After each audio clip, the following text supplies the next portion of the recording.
3 trillion, endi bu hammada har xil ko'rsatkich, lekin asosan mana shunaqa 3 trillion hujayra bo'ladi. Endi siz mana shu hujayra misol uchun hozir mana shu kelib sekin to'xtalamiz. Bu hujayrani ochligi, misol uchun kasallanishi qayerdan kelib chiqadi?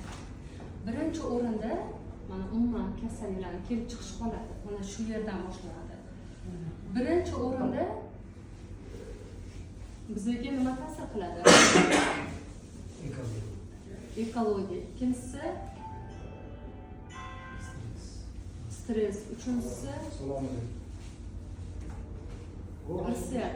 Mana do'st qishyapti, o'shancha ko'ryapti.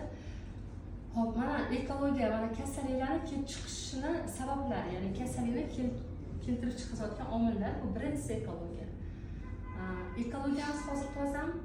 Birinchi o'rinda chiqib ketyapti. Eng ifloslangan davlatlarning qatorida birinchi o'ringa chiqib ketyapti O'zbekiston. Ekologiyamiz umuman toza emas. Ekologiyani toza emasligidan qanaqa kasalliklar kelib chiqyapti? Allergiyalar hammasi o'shandan kelib chiqyapti, to'g'rimi?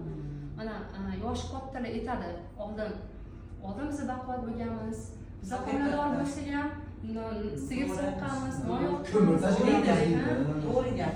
Hozirgi kelinlar ahvoli bu deysizlar-da, lekin hozirgi ekologiya bilan oldingi ekologiyani solishtirib bo'lmaydi. Chunki hozir nimalar ko'payib ketgan? Moshtalar ko'p, moshtalarning hammasi deyarli, ayniqsa Andijonda vitaminlar, to'g'rimi? Gazlar. Bu o'sin zaharli tutunlar ishlab chiqaradi, misol uchun. O'shani yutganda ham odamga bu juda ham katta zarar keltiradi. Ikkinchisi stress. Bizani bir martalik stressga tushishimiz 10 kunlik immunitetimizni yo'qotishiga olib keladi. Tasavvur qilinglar.